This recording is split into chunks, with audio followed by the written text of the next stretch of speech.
Hello दोस्तों, आप सभी का स्वागत है मेरे YouTube channel Raju web skill में। आज की इस वीडियो में मैं आप सभी को ओप्स कंसेप्ट के बारे में बताने वाला हूं। तो चलिए इस वीडियो को पॉज नहीं कीजिएगा और इस वीडियो को कंटिन्यू देखिएगा। देखिए, आज की इस वीडियो में मैं आप सभी को ओप्स कंसेप्ट के बारे में बताने वाला हूँ। तो सबसे पहले हम लोग समझते हैं कि ओप्स कंसेप्ट क्या होता है और इसका यूज कहाँ पे होता है। बेसिकली हम लोग ओप्स जो कंसेप्ट हम लोग जो सीख रहे हैं उसका यूज हम लोग PHP प्रोग्रामिंग लैंग्वेज में करेंगे। और वो कैसे करेंगे, इस वीडियो को स्टेप बाय स्टेप आपको देखना है। बेसिकली इसमें हम ओप्स कंसेप्ट बताएंगे, उसके बाद नेक्स्ट जैसे ही सीरीज स्टेप बाय स्टेप आएगा तो इस ओप्स कंसेप्ट को हम PHP में भी यूज करेंगे। ठीक है, तो यहाँ पे देखिए, ओप्स कंसेप्ट को समझने के लिए आपको PHP का बेसिक्स, अगर PHP प्रोग्रामिंग लैंग्वेज सीख रहे हैं उसमें ओप्स कंसेप्ट का कैसे यूज करना है, तो उसके लिए आपको सबसे पहले PHP का बेसिक्स आपको पता होना चाहिए।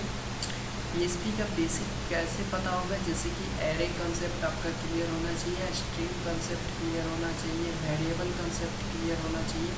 मतलब PHP का जो भी बेसिक्स होता है वो आपको पता होना चाहिए, और साथ में MySQL भी आपको पता होना चाहिए। ठीक है, तभी आप ओप्स कंसेप्ट को समझे, अदरवाइज नहीं समझे। इस वीडियो को आप स्किप कर सकते हैं। जब तक आपका PHP बेसिक्स क्लियर नहीं है और MySQL क्लियर नहीं है तो आप ओप्स कंसेप्ट को न समझें। अब समझते हैं कि व्हाट इज ओप्स कंसेप्ट क्या होता है। देखिए, हम लोग इसको ओप भी बोलते हैं और ओप्स बोलते हैं। ओप का मतलब होता है ऑब्जेक्ट ओरिएंटेड प्रोग्रामिंग, और ओप्स का मतलब होता है ऑब्जेक्ट ओरिएंटेड प्रोग्रामिंग सिस्टम। ये क्या करता है, जो ओप कंसेप्ट होता है ना, वो कोडिंग मेथोडोलॉजी होता है, साथ में स्टाइल और पैटर्न होता है। ठीक है, और इसमें बेसिकली दो पैटर्न होता है। PHP अगर आप यूज कर रहे हैं PHP प्रोग्रामिंग, तो उसमें बेसिकली दो पैटर्न यूज होता है। एक होता है प्रोसीजरल और दूसरा होता है ऑब्जेक्ट ओरिएंटेड। प्रोसीजरल जो पिछले मैंने क्लासेस में आपको बताया था कि बेसिक बताया था कि जिसमें आप क्रूड एप्लीकेशन यूज कर रहे थे, ऐड अपडेट डिलीट साथ में एडिट कर रहे थे, तो उसमें जितने भी कंसेप्ट यूज हो रहे थे वो टोटल प्रोसीजरल होते थे। प्रोसीजरल मतलब जैसे कि जिसमें एरे कंसेप्ट यूज हो रहा था, स्ट्रिंग यूज हो रहा था। ठीक है, जो मतलब PHP का एक तरह से कहें कि बेसिक कंसेप्ट जैसे कि यूज हो रहा था, वो सारा प्रोसीजरल कंसेप्ट था। और प्रोसीजरल कंसेप्ट का तभी यूज होता है जैसे कि कोई स्मॉल प्रोजेक्ट आप PHP में बना रहे हो, तो स्मॉल प्रोजेक्ट में प्रोसीजरल का यूज किया जाता है। और ऑब्जेक्ट ओरिएंटेड का तभी यूज होता है जब आप PHP का या तो मीडियम प्रोजेक्ट बना रहे हो या फिर बड़े प्रोजेक्ट बना रहे हो, तो उस सिचुएशन में ऑब्जेक्ट ओरिएंटेड प्रोग्रामिंग का यूज होता है, जिसको हम लोग OOP बोलते हैं। ठीक है, तो आज की इस वीडियो में हम लोग समझेंगे कि ऑब्जेक्ट ओरिएंटेड पैटर्न, इसका क्या यूज है, क्या बेनिफिट है और कैसे वर्क करता है, इसके बारे में समझेंगे। तो ऑब्जेक्ट ओरिएंटेड पैटर्न के बारे में समझेंगे।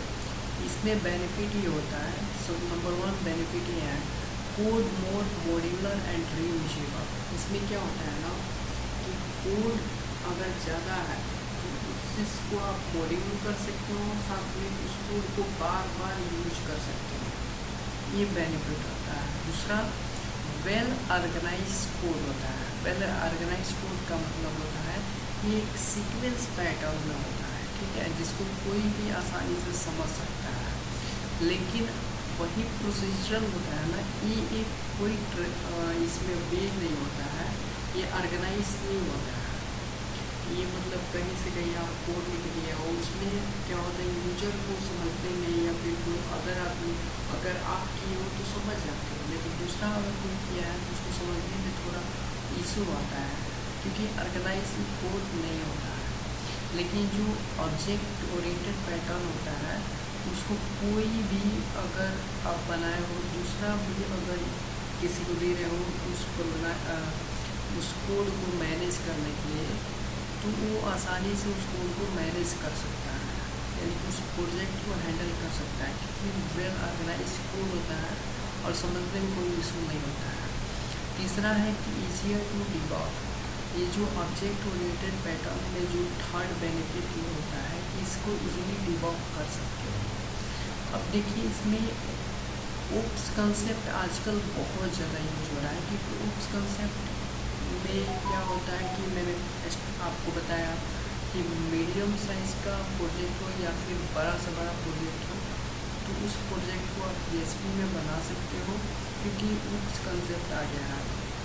और जो ओप्स की जो बेसिस आजकल फ्रेमवर्क आ रहा है, जैसे कि जिसको हम बोलते हैं MVC फ्रेमवर्क। MVC का मतलब होता है मॉडल व्यू कंट्रोल, ठीक है। और ये आजकल इसमें PHP भी अपना फ्रेमवर्क बना दिया है, जैसे coordinator, Laravel, tech PHP, Symfony, YII, Zend, इतने सारे फ्रेमवर्क बनाया है। इस फ्रेमवर्क में आप इजीली काम कर सकते हैं, ठीक है। अब हाउ वी वर्क इन ओप कैसे काम करता है, ठीक है। तो देखिए ओप्स में बेसिकली दो मेजर कंसेप्ट होता है, एक क्लास होता है और एक ऑब्जेक्ट होता है, ठीक है। अब क्लासेस का क्या काम है और ऑब्जेक्ट का क्या काम है, चलिए इसके बारे में हम लोग समझते हैं। और ये दोनों मेजर कंसेप्ट होता है, क्लास और एक ऑब्जेक्ट। अगर ये दोनों अगर आप लोग समझ गए तो समझिए कि आपका 50% की कंसेप्ट क्लियर हो गया है, ठीक है। तो चलिए इसको हम लोग एक एक करके समझते हैं, ठीक है। अब देखिए क्लास क्या होते हैं और ऑब्जेक्ट क्या होते हैं, इसके बारे में समझते हैं। क्लास बेसिकली हम लोग रियल लाइफ से एग्जांपल से समझते हैं। क्लास जैसे कि एक कार हो गया, ठीक है, एक कार हो गया। और ऑब्जेक्ट क्या होता है उसके बारे में भी समझते हैं। क्लास एक तरह से हम बोल सकते हैं ब्लूप्रिंट ऑफ ए टेम्पलेट, यानी कि किसी चीज़ का एक पार्टिकुलर डिजाइन। सिर्फ एक क्लास बनता है, लेकिन उस क्लास के मल्टीपल ऑब्जेक्ट हो सकते हैं। जैसे मल्टीपल ऑब्जेक्ट कहने का मतलब, जैसे कार एक हो सकते हैं बट उसके फीचर्स अनेक हो सकते हैं। जैसे कि उसमें उस क्लास की प्रॉपर्टीज़ बहुत सारे हो सकते हैं।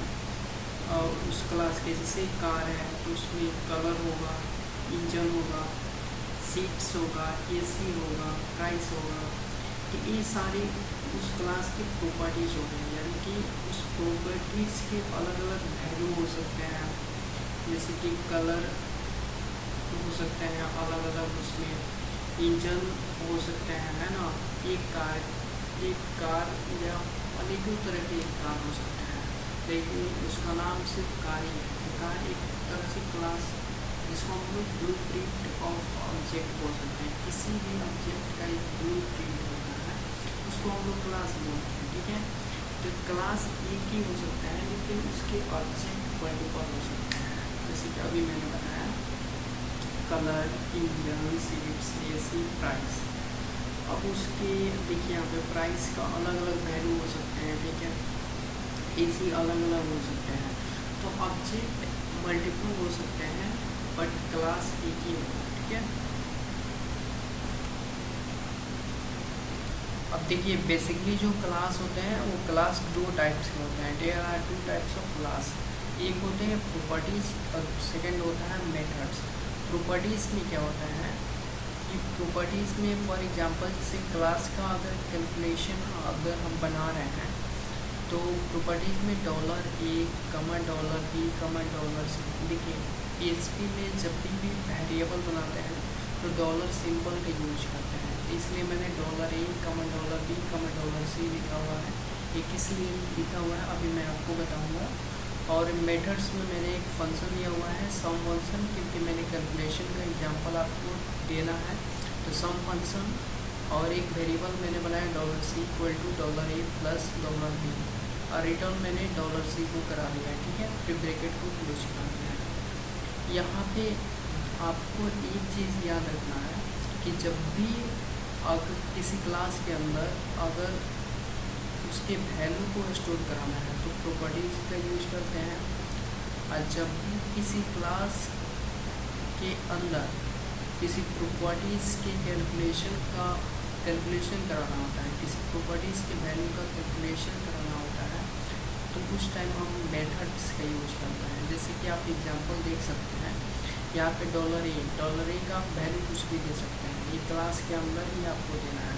$a = 10, $b = 5, और इस चीज़ का कैलकुलेशन कराना है तो आपको मेथड्स का यूज करना पड़ेगा। जैसे कि मैंने सम फंक्शन दिया हुआ है और एक वेरिएबल मैंने यहाँ पे बनाया हुआ है $c = मैंने असाइन कर दिया $a + $b।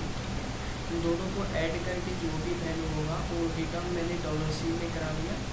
इस तरह से हमारे कैलकुलेशन का काम करेगा मेथड से, यानी कि इस प्रॉपर्टीज़ के वैल्यू का कैलकुलेशन करेगा ये सम फंक्शन।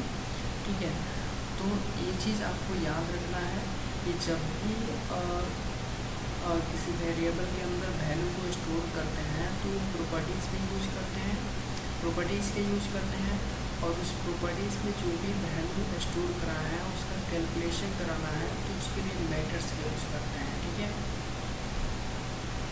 अब चलिए हम लोग समझते हैं कि क्लास कैसे बनाते हैं। तो देखिए, क्लास बनाने के लिए सिंपल आपको लिखना है क्लास, उसके बाद क्लास का आपको यहाँ पे नाम देना है।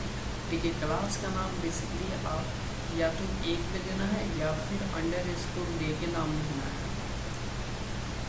स्पेस इसमें नहीं दे सकते हैं। स्पेस दीजिएगा तो फिर क्लास का वो नाम नहीं होगा और एरर देंगे। ठीक है, तो जब भी क्लास का नाम अगर आप बना रहे हैं, क्लास का नाम बनाइएगा तो आपको अंडरस्कोर दे के नाम लिखना है या फिर एक में नाम लिखना है। ठीक है, स्पेस दे के नाम नहीं लिखना है।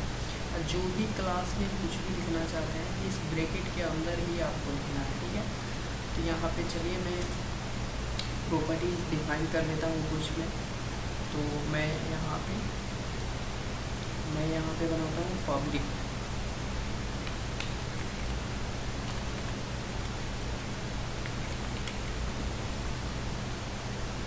और पब्लिक में मैं यहाँ पे प्रॉपर्टीज ले लेता हूँ $a, $b, ठीक है। अभी समझिए कि पब्लिक क्या होता है। पब्लिक अभी सिर्फ ये समझिए, पब्लिक एक ऐसे एक्सेस मॉडिफायर होता है। ठीक है, अब बस इतना ही समझना है। इसके आगे मैं आपको जैसे ये कंसेप्ट स्टेप बाई स्टेप समझेंगे तो फिर मैं आपको पब्लिक बताऊँगा पब्लिक होता क्या है। पब्लिक अभी के लिए सिर्फ समझिए कि पब्लिक एक एक्सेस मॉडिफायर होता है और इसको कहीं पे भी यूज कर सकते हैं, मतलब इस क्लास के बाहर भी यूज कर सकते हैं, कहीं पे भी यूज कर सकते हैं पब्लिक। ठीक है, और एक चीज़ की ये जो पब्लिक में मैंने 3 वेरिएबल बनाए हैं $a, $b, $c, इसको हम ऑब्जेक्ट बना के बाहर इस क्लास के बाहर भी यूज कर सकते हैं, इसलिए इसको हम लोग पब्लिक भी बोलते हैं। पब्लिक एक एक्सेस मॉडिफायर होता है और आगे इसके बारे में हम लोग समझेंगे कि इस पब्लिक में जो 3 वेरिएबल है इसका ऑब्जेक्ट बना के हम बाहर इस क्लास के बाहर भी एक्सेस कर सकते हैं, मतलब इसको कहीं पे यूज कर सकते हैं। ठीक है, अब देखिए मैंने बताया था कि पब्लिक में मैंने 3 वेरिएबल बनाया है $a, $b और $c। इसको मैंने पब्लिक को बताया था कि पब्लिक एक एक्सेस मॉडिफायर होता है। अभी के लिए बस इतना ही समझिए। और देखिए, इसी को हम लोग प्रॉपर्टीज़ बोलते हैं, अभी इसका मैंने वैल्यू नहीं दिया हुआ है। और इसके बाद मैंने एक और बताया था क्लास में बेसिकली 2 चीज़ें होता है, एक प्रॉपर्टीज एक मेथड्स। तो ये मेथड्स होता है, जैसे कि मैंने फंक्शन बनाया है और फंक्शन का नाम मैंने सम फंक्शन दिया हुआ है और मैंने $dis एरो का symbol C = $dis arrow A + $dis arrow B। इस एरो का मतलब क्या होता है समझते हैं। देखिए, एक क्लास के मल्टीपल ऑब्जेक्ट हो सकते हैं, जैसे कैलकुलेशन है। अब कैलकुलेशन का मल्टीपल जैसे सम हो गया, बहुत सारे मतलब इसका ऑब्जेक्ट हो सकता है। एक कार है, एक कार के मल्टीपल ऑब्जेक्ट हो सकते हैं, जैसे स्कॉर्पियो हो गया, कार हो गया, फॉर्च्यूनर हो गया। तो इसका अलग अलग फीचर हो सकते हैं, लेकिन ऑब्जेक्ट मल्टीपल हो सकते हैं। एक क्लास के मल्टीपल ऑब्जेक्ट आप बना सकते हैं, उसके फीचर्स अलग अलग हो सकते हैं, लेकिन एक क्लास के मल्टीपल ऑब्जेक्ट बना सकते हैं। ठीक है, इसमें जैसे कि यहाँ पे जैसे कार है, फॉर्च्यूनर है, जिसके लिए एरो का मतलब होता है $20 कार ई। अगर ये चीज़ है $20 फॉर्च्यूनर ए, मतलब इस चीज़ को इंडिकेट करने के लिए हम लोग एरो का यूज करते हैं, ठीक है। जैसे इसको इंडिकेट किए सी है ना, तो इसको इंडिकेट कर रहा है ये इंडिकेट कर रहा है। और यहाँ पे डॉलर का यूज आपको बिल्कुल भी नहीं करना है। अगर डॉलर का यूज कीजिएगा तो गलत हुआ, ठीक है। रिटर्न मैंने $20 और सी को मैंने रिटर्न यहाँ पे करा लिया, ठीक है। अब चलिए इसमें प्रॉपर्टीज़ में वैल्यू हम लोग कैसे लेते हैं उसको समझते हैं, ठीक है। अब देखिए इस प्रॉपर्टीज़ में वैल्यू देने के लिए और मेथड्स को कॉल करने के लिए आप सिंपली इसको बाहर कहीं पे भी कॉल नहीं कर सकते हैं। इसको बाहर अगर प्रॉपर्टीज़ में कुछ वैल्यू देना है और सम फंक्शन में सम मेथड को अगर कॉल कराना है तो इसके लिए आपको एक ऑब्जेक्ट बनाना होगा।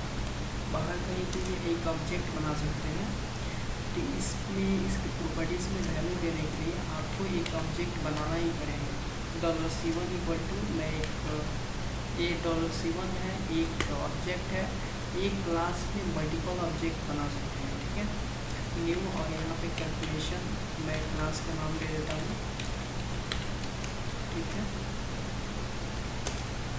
और उसके बाद $C1 इंडिकेट कर दीजिए। मैंने इंडिकेशन बताया कैसे इंडिकेशन करना है। $C1 ये यानी कि ये प्रॉपर्टीज़ में आप कितना वैल्यू स्टोर कराना चाहते हैं तो उसको स्टोर करा सकते हैं 10।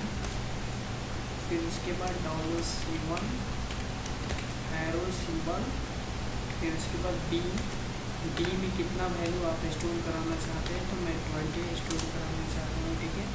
उसके बाद PHP में अगर किसी भी वैल्यू को अगर आप प्रिंट कराना चाहते हो तो उसके लिए PHP में इको का यूज़ किया जाता है, ठीक है।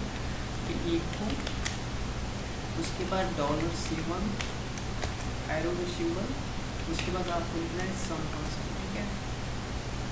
सम फंक्शन जैसे ही लिखिएगा कि ये क्या करेगा कि डॉलर जो $C1 जो ऑब्जेक्ट है वो ए को इंडिकेट कर रहा है और ए में कितना वैल्यू है 10। फिर $C1 ऑब्जेक्ट बी को इंडिकेट कर रहा है और बी में कितना वैल्यू है 20। फिर आपने रिटर्न यहाँ पे किसको कराया था सी को, और यहाँ पे आएगा $C1 में ये ऑब्जेक्ट। फिर यहाँ पे आप इंडिकेट किसको कर रहे हैं सम फंक्शन को, यहाँ पे आपने रिटर्न करा लिया है $C को। इस $C में यहाँ पे कितना आएगा रिटर्न करके कितना देगा सम फंक्शन में 30। इस तरह से इसका आउटपुट कितना आएगा 30। तो इस तरह से आप बेसिक सा एक क्लास और प्रॉपर्टीज और मेथड आज के इस वीडियो में आप लोग सीखेंगे ओप्स कंसेप्ट क्या होता है, ओप्स कंसेप्ट में कितने पैटर्न होते हैं, ठीक है, और उस पैटर्न का क्या क्या यूज होता है, ठीक है, और क्लास कितने होते हैं, ठीक है। जिससे मैंने प्रॉपर्टीज़ और मेथड्स बताया और उस प्रॉपर्टीज़ में कैसे वैल्यू को स्टोर कराते हैं और मेथड्स कैसे बनाते हैं और उस मेथड्स में कैसे वैल्यू स्टोर कराते हैं साथ में। उसके बाद उस एक क्लास में मल्टीपल ऑब्जेक्ट होता है, उस ऑब्जेक्ट किसी भी क्लास का ऑब्जेक्ट कैसे बनाते हैं। तो आज की इस वीडियो में आप लोग ये सीखें। तो मेरे नेक्स्ट वीडियो में मैं आपको बताऊंगा कि जो ये एग्जांपल बताया है इस एग्जांपल को हम लोग प्रोग्रामेटिकली देखेंगे कि कैसे प्रोग्राम यूज करते हैं, क्या इसका रिजल्ट 30 देता है या फिर नहीं देता है। तो चलिए मिलते हैं नेक्स्ट वीडियो।